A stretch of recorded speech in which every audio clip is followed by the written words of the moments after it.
So I wanted to start today's session by thanking you for joining this video series. We greatly appreciate your continued support as you face into these unprecedented times. And today we're going to focus and provide insight into the directors and officers insurance market. And I feel confident in stating this market is probably the most stressed of all within the insurance industry right now. It's having a huge impact on firms across the retail, food, beverage, and leisure sectors. So it's right we focus on insight and solutions to help guide you through these challenging D&O renewals.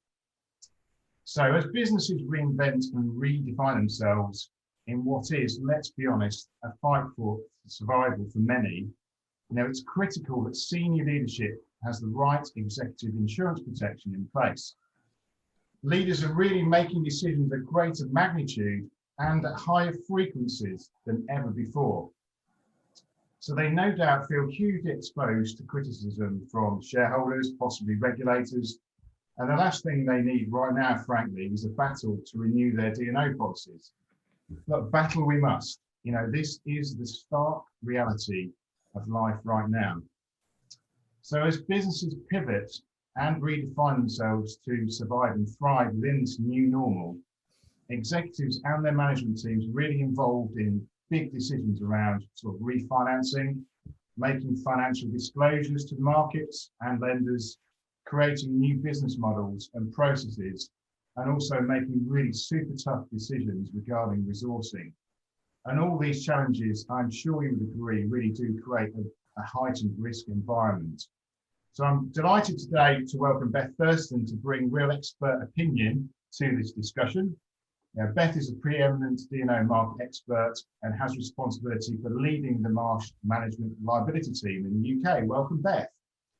So let's have a little bit of a deep dive into the D&O market. Beth, let's provide some context here. Why is the D&O product line so stressed, and why is it going through such fundamental change? Thanks, David, and nice to speak to you all. So I think we start off really with commentary around the fact that we have had over 20 years of a soft market from a D&O perspective. There was abundant capacity in the London market. We have been able to push the boundaries of cover. Pricing has been incredibly low throughout that period. And in reality, there has been no real technical underwriting during that period from a D&O perspective. And by that, I mean that insurers would effectively write D&O, commercial D&O, at whatever rate they needed to, either to be able to maintain their portfolio or to grow their portfolio dependent upon their own particular circumstances. And so for year on year, we had prices being driven down and expanding coverage being made available for insureds in the marketplace. And so a good question, why did that change? For those who have joined various webinars that I've spoken at in recent weeks and months, you will have heard me talk about the changing litigation and regulatory landscape for senior executives. And by that, I mean that from a D&O perspective, underwriters always expected that there was a degree of exposure for those insureds that had a US listing.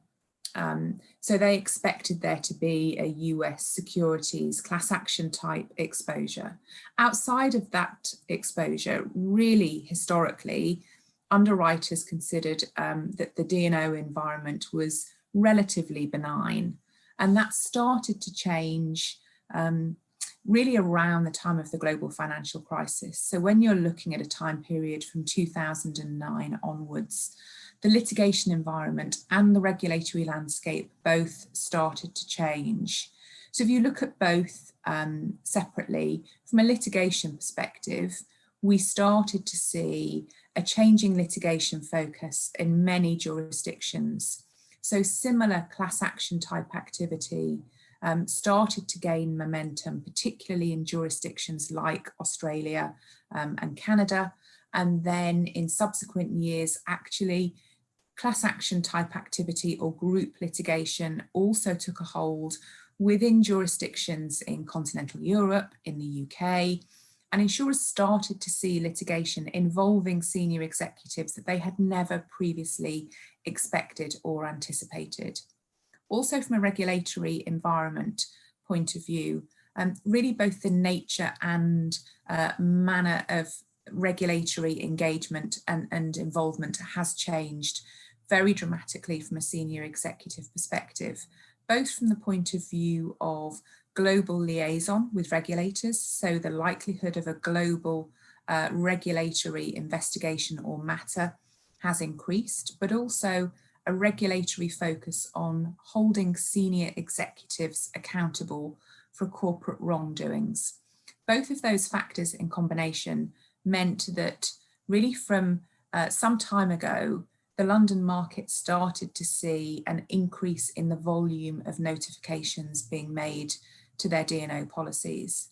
But because of the long tail nature of those claims, really, outside of the increase in the volume of notifications, insurers didn't really see the impact of those claims, probably until around 2015, 2016. Actually, the severity of those claims started to become apparent, and insurers started to recognise the fact that, that they were not making a profit on their D&O line of business.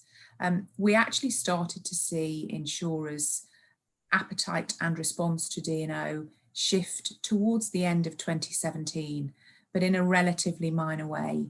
It gained momentum in 2018, but certainly in 2019 and the latter half of 2019 and into 2020, there's been a real acceleration in insurers' response to the lack of profitability and the claims history that they are seeing on that D&O product line, which means a number of different things. And David, you alluded to it in your introduction in relation to the degree of challenge that we're seeing in the commercial D&O marketplace. So really we started off at the beginning of that shift, at the beginning of that transition, with insurers looking to manage their exposure. So looking to reduce the capacity that they would deploy on programs and managing their line sizes.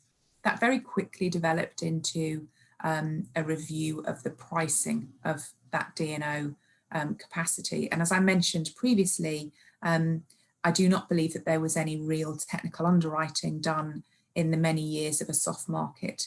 And that began to shift with insurers really looking at the viability or the sustainability of the pricing of the D&O product, which resulted in really significant increases being seen. At the time, we thought they were significant back in 2018, but they have continued to gain momentum. And the reason for the continued change in that premium is because of the ongoing deterioration of that prior loss portfolio that insurers are managing. So those losses are continuing to develop and develop with a degree of severity that, again, insurers did not anticipate. So they are continuing to adjust and reflect the premium that they are looking to achieve to ensure that they have a sustainable product line going forward. The capacity comments that I made in relation to the managing of line size have now become more extreme from a commercial D&O perspective, with insurers exiting the marketplace, and actually some very significant commercial D&O insurers exiting the marketplace in 2020, which I think is telling in itself from the point of view that even with the degree of volatility that we have seen and the premium increases that are being applied to commercial D&O, insurers are still struggling in some circumstances to see commercial D&O as a sustainable line of insurance. I'll give you a couple of highlights, I think, from the point of view of the current state of the market, which puts my comments into context. When you look at the sector in particular, so when you're looking at the food, beverage, retail and leisure sector, then in Q1 of 2020, on average, insureds within that sector saw increases in premium at 107%, and in Q2 that had increased to 128% on average. Now I will comment that That data includes private company data where the rate increases are generally lower than those seen in the public sector. And I will also comment that until the end of Q2, actually we capped our data capture at a 400% increase.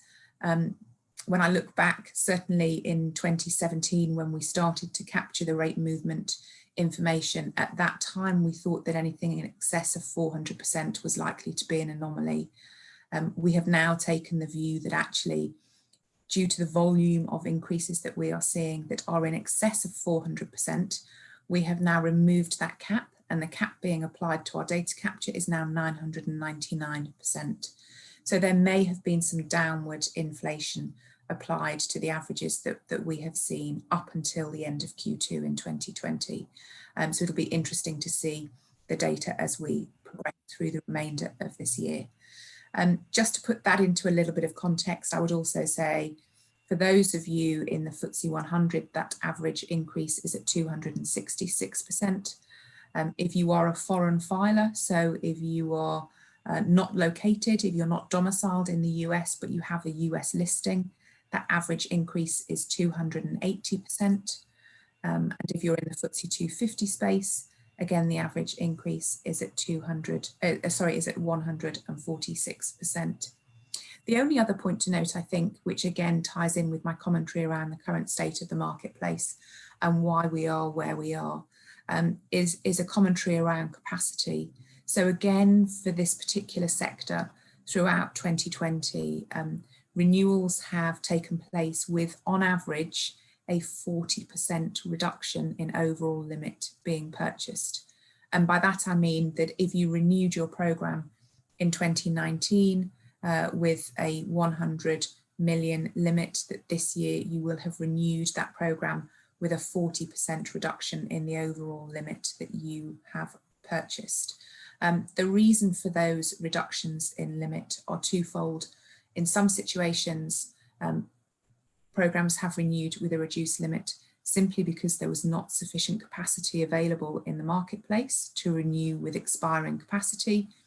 And the second reason is frankly because many of you have become so frustrated by the increase in premium being applied to those renewals that you have taken stock and looked at the decision-making process from a historical perspective in relation to the programmes that you purchased, and perhaps decided that in 2020, historical reasons were no longer applicable, and therefore you have looked to restructure your programmes or to reduce the limit that you are prepared to purchase. Right, so pretty candid there, Beth, but you know, there's some big numbers in there, and it's really quite frightening changes. But I think, yeah, you've painted that picture. We can all understand why that the market has changed, but it is no doubt really stressed still. And I guess for my sectors, you know, the retail food and beverage space, we've got some winners and losers. Well, and a lot more losers probably than winners, frankly. Grocery and convenience kind of arguably winners at the moment, but particularly, you know, in the leisure sector, hospitality sector, probably really tough for obvious reasons. And so I guess the question would be, you know, what really stresses insurers around those sectors at the moment? What are the key points that they're worried about? Thanks, David. I think there's probably three key areas to focus on at this stage.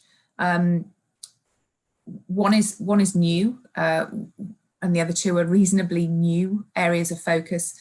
So let me give you some detail. So the three areas of particular focus from an underwriter perspective are COVID, the dreaded word Brexit, and ESG, or environmental, social and governance. They're the three key areas of focus, I would say, from an industry sector specific perspective at this stage. And if I cover each in turn, so in relation to COVID, insurers have a couple of concerns which are generated by the claims environment that they are seeing and that they expect to see. So the two concerns that they have for the sector are around preparedness for the pandemic. So how did you respond to the pandemic as it developed? And the reason for the concerns around preparedness is because insurers have already seen claims relating to COVID, alleging lack of either management preparedness or in relation to management activity around responding to the pandemic. So those claims are in the form of either claims by employees relating to alleged discrimination or relating to issues around the furlough scheme or potential redundancies, or health and safety type issues, particularly around the availability of PPE. Their secondary concern in relation to COVID is really around the financial impact. And I would say elements of this sector in particular, and David, you alluded to them in your previous comments, are of a particular concern to insurers. So they will want to understand that financial impact on an individual basis, what that's likely to look like and how you are managing those concerns. The second issue is Brexit, particularly relevant at this time. I know that we've talked about it on many occasions in the past. We are now at the stage where it is relatively at the forefront of insurers' minds, particularly again for this sector. They will have concerns around the potential impact to businesses from import or export tariffs. They will be concerned around additional trading costs or potential transport delays and supply chain issues, all of which will be of particular concern to underwriters. And again, they will be looking for you to demonstrate the activity and the planning that sits around those issues. And then the third area to highlight is ESG. Now, interestingly, prior to COVID, actually ESG was, if you like, the new buzzword for insurers. Whilst we had been alive to concerns around ESG and activity being undertaken by many of you for some time, it really wasn't a focus for D&O insurers until probably the latter half of 2019, when it appeared to suddenly come onto their radar. It is now an increasing focus, particular concerns around environment in relation to issues, I suppose, such as Me Too, but general ESG issues. And for this sector in particularly, there will be concerns around activity relating to both sustainability and the environmental impact of activities. Thanks, Beth. So yeah, again, lots to think about, and particularly that ESG angle is perhaps something that's news to me in a way. So we're seeing, obviously, with the task force for financial disclosures coming in 2020, there's certainly seems to be an uptick in queries around that as well. So that's really interesting. And I guess, you know, we often talk in this hard market about supporting clients to build narratives that help them to differentiate themselves in the market. And it's obviously really pertinent here. And I guess for a period of time, we've always been advising clients around getting face-to-face and getting leadership in front of underwriters. But in the world of the Zoom fatigue, I think probably we're all working in now. You know, are there any other tips about how best to engage with the market? Because I guess I sense we're getting to a position where it's the norm to engage with leadership, but we need to go on to a different level. And what would that be? It's a good point, David, and you're right to an extent in that there is an element of Zoom fatigue. I think one of the particular challenges that we face in the D&O environment is that because of the degree of volatility in the marketplace and because of the need to be engaged with insurers to a greater extent than ever before, either because of the need to secure alternative capacity or because of challenges that you know you will face in relation to renewing your program, insurers are inundated with submissions. And so securing attention and engagement from insurers is more challenging than ever, but also on the flip side, more important than ever. And so what we would recommend is that absolutely each individual renewal needs to be considered with the specific issues for that renewal. But as a general principle, market meetings via Zoom are still of value. That value can be limited in nature. What is absolutely fundamental is that where appropriate, we ensure that there is senior engagement on a one-to-one basis with insurers, but that needs to be tailored.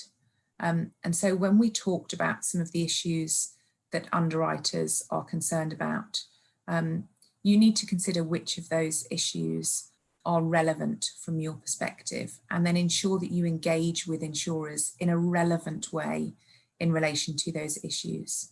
So if you are in a subsector where we know that insurers' concerns will be around the financial impact of the pandemic, for example, then ideally we would have the CFO, senior engagement from a C-suite perspective on a one-to-one basis with key insurers to talk through actually how do you see the impact, how are you managing that impact, and how do you see that you are able to mitigate the impact from an individual perspective such that you can differentiate yourself from others within that sector. Insurers will say that in the event that they have successful one-to-one engagement with key individuals within an insured, then their consideration of your renewal will effectively go to the top of a very large pile of submissions that they need to consider. So it's early engagement, but the right type of engagement, dealing with the key issues with the right individuals. I think it's also important to plan ahead, so to understand early in the process what those issues are likely to be and what steps you may want to take to look to address those challenges. And there are things that you can do. So you need to understand if your program is going to be impacted by some of the withdrawals from the market that we've seen. So are you losing capacity because insurers on your program have exited the market? And if so, is that capacity loss at a key part of the program? So are you losing a primary insurer or a low excess insurer? If you are, you need to be in the market early considering alternative capacity. And in the event that you have to consider alternative capacity in the market, then again, you need to have direct and individual engagement with those insurers to secure that capacity interest in your program. You also need to consider whether or not you are in a situation whereby not only do you need to consider potential alternative capacity within the marketplace, but actually you may need to consider alternative options outside of an open market capacity perspective to secure the renewal of your program. And in the event that you need to consider potentially the involvement of a single parent captive or perhaps a protected cell captive, dependent upon your own individual circumstances, then you need to make sure that you are planning early and putting processes and procedures in place so that you have internal stakeholder agreement in relation to the process that you are likely to need to go through to secure a renewal that's acceptable to the business. You also need to consider early on whether or not, for example, you need to consider the involvement of global markets. So is the capacity that you require no longer available just in the London market? In the event that you need to consider engagement with global markets, again, that needs to be done early on in the process so that particularly insurers, for example, in Bermuda, do not feel that they are being used as a last resort. In that situation, for example, you're unlikely to secure capacity from some of those global markets. They like to see that there has been a strategic consideration of their involvement in a program. I guess the overall message, David, from my perspective, is to plan early and to plan well. Yeah, it's very clear. I mean, I like those tips. It's very powerful, and particularly around that customization of the engagement and getting the right C-suite representatives and leadership in front of underwriters to address head-on the concerns. Because, as you say, you know, when underwriters are inundated with applications, you still have to really fight very hard to differentiate yourself. So that's all part of, if you like, part of the game to try and get to the top of the list. And we touched upon this probably at the beginning of the conversation, coverage. You know, you painted that picture. Obviously, as brokers, our job is to keep pushing the market to get wider and wider coverage. I think it's fair to say we've achieved what we're going to achieve right now, and it's fighting a battle to maintain what was in place. But you know, what are the typical clawbacks that businesses can expect to see coming off their programs, if you like? Yeah, it's still an evolving area, David, but I think just to put it into some context, in those years of a soft market environment, then I think probably perhaps more than any other line of coverage, we were able to continue to push the boundaries in relation to the breadth of cover that was available for senior executives, really responding to that changing environment that I referenced earlier. And so many of you will have seen your programs move from programs that responded with an aggregate limit to a program that responded with any one claim limits. Many of you will have had multiple reinstatements on your programs. You will have seen increasingly early triggers for the policies to respond. You may not have had any retention applicable to parts of your program, by which I mean, and excuse the jargon, to the side B of your program may have been retention free, and there will have been limited exclusions that were applicable. We have absolutely seen challenges to some of those elements of coverage in the last 2 years. But I would say what we are not seeing is a significant retrenchment of the real core coverages that remain available for senior executives. That said, we are seeing a shift from any one claim coverage back to aggregate limits. You are likely to see reductions in the reinstatements that are available to you, and certainly to the availability of reinstatements with no additional premium being payable.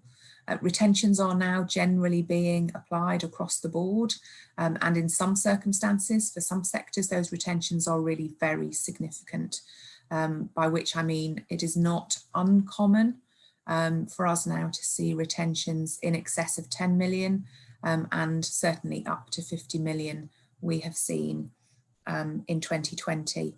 From an exclusionary language perspective, again, we are seeing the application of exclusionary language, not across the board, but in various situations. And in particular, we are seeing the application of insolvency exclusions or bribery and corruption exclusions, but on a risk-specific basis. I would say that what we are not seeing, and what I do not expect us to see, is COVID-specific exclusionary language. There is a very rare exception to that position. We are not seeing COVID exclusions from a D&O perspective in the marketplace. So you need to make sure that you apply rigor to your renewal, and that your broker is considering all of those elements of coverage in the round from your perspective. There are steps that can be taken to mitigate the impact of those restrictions in coverage. So the language of any exclusions being applied is critical, because it can mitigate or limit the extent of that potential application of an exclusion. You need to also consider alternatives in the event that any coverage restrictions that the market is seeking to apply are extreme. And in some situations, that may mean that you need to consider tailing or putting into runoff your current policy. It may mean, I've already referenced it, that you also need to consider whether or not it's appropriate to use a captive, either a single parent captive or a protected cell captive, potentially to ensure that you're able to achieve broader cover for your senior executives than perhaps you are able to in the open marketplace. Wow, so again, some really fundamental changes. I guess primarily, which is quite refreshing, it's really around limit and retention, less of a squeeze, I guess, as you say, on the exclusionary language, but nonetheless, there are kind of retrenchments out there. So just looking into the future now, Beth, you know, let's dust off our crystal ball and look into the future. You know, is there anything you see, green shoots, am I allowed to use that word at this stage? Anything you see on the horizon? It's interesting, David. I have used the phrase green shoots more, I think, in the last 2 weeks than ever before, which is a positive, in that, yes, I do see the beginnings of some green shoots. We have new capital coming into the D&O marketplace, not yet at the level that's going to make a fundamental shift in the degree of volatility, but we are seeing new participants come in with an appetite to write commercial D&O at the rates that are currently being applied. We understand that there are other potential new entrants looking to source capacity at this time, such that early in 2021, so Q1 of 2021, we may see further new capital coming into the marketplace. Now, I don't think that that's going to be an immediate solution to the volatility that we're currently seeing, but I do anticipate that in 2021 we will start to see a settling of the degree of volatility that we're currently experiencing. In addition to the new capacity coming into the marketplace, of particular interest from my perspective, and really the reason why I say in the last 2 weeks I've referenced green shoots more than ever before, is because we are also now seeing a number of insurers that for many years have effectively sat in the wings, have not been prepared to deploy capacity during the soft market cycle, did not consider that rates were at a level that were sustainable, and they are now coming back into the marketplace, and particularly in the last recent weeks, with a particular appetite now to participate where capacity is required on many of those programs, because they see that the rates are now at a level that are that is sustainable, and that from their perspective is attractive. I would just caveat that comment by saying all insurers are at a different stage in their process of correction. So we have some insurers, those I've just referenced, that historically did not participate in the soft market cycle, and so are now coming to the fore and do not have a tail in their portfolio that they're looking to manage from a claims perspective. We have other insurers who identified relatively early on that the loss situation was developing at a rate and at a level that they hadn't expected, and so took early corrective action. And those insurers are now beginning to come out of the back end of that correction. We still have other insurers who were relatively slow to recognise the changing litigation landscape and the impact that was having on their portfolio. And they are still absolutely in a situation where there is continued prior loss development, and they are continuing to make further corrections to their portfolio. So it's a little bit of a mixed bag, and it's absolutely critical from that perspective that you all look to manage that marketplace.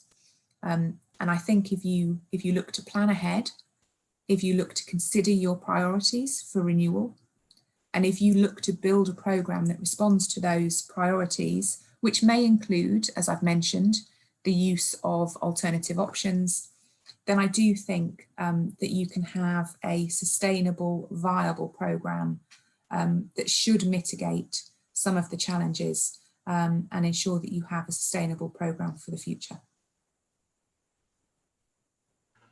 Right, well, thank you, Beth. You know, that's really, really engaging, really sobering at the same time, but thank you for being frank and open, and for your guidance on how best to mitigate. You know, let's describe this as a frighteningly challenging market.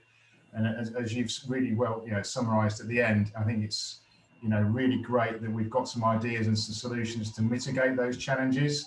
It's very clear that planning is so important, as you said, identifying the issues, mobilising the right resource, and building that narrative is so critical to ensure that directors and officers get the capacity they need to provide the protection they want to continue making the decisions that are shaping their businesses and hopefully supporting them to thrive and survive in this new normal environment.